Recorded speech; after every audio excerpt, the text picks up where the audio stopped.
So, Dov Alfan, let me ask you, though. You said it was, in a way, the funeral for an entire era. Is it also the funeral for the two-state solution, for the dream of a two-state solution? It certainly looks like that, and still... Looks like that. Yeah, do you remember the movie Carrie by the Stephen King bestseller? A horror movie, yeah. Yeah, so when I see suddenly Netanyahu in front of Abbas, and there's thousands of cameras and all the world is watching, so I just give him his hand.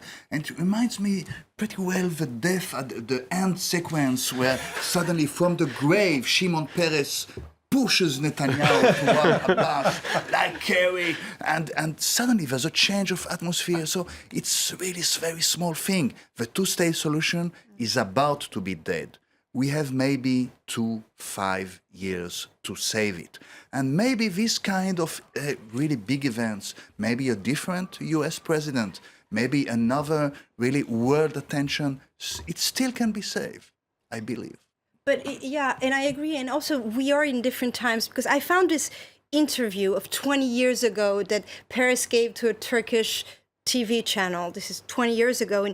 And I wonder how he would feel, because he said in it, the Islamic world has two options. They will either walk the Turkish democratic secular model or will walk the Iranian model, irrespective of Shiite or Sunni, and fall hostage to Islamic radicalism. So at the time, little did he know that the Turkish model of democracy 20 years ago would be completely different. So the world is not only a different place in terms of a peace process between Palestinians and Israel, but it's also the Middle East is a different, I'm looking at you as a different beast, so to speak, from the Middle East. Chris Verdicki, one final word. 2 to 5 years, he says, Dov Alfan, to... Oh, I think it's dead. I don't think it's got 2 to 5 years. I think Netanyahu doesn't want it.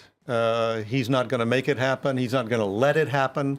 I saw again and again Kerry working incredibly hard, Secretary of State Kerry, working incredibly hard with Abbas, with everybody else to come to a two-state solution, and Netanyahu screwed it every time. So I don't think there's going to be a two-state solution. And then it's I everything. agree with Chris. I will have a beer before everything will be over.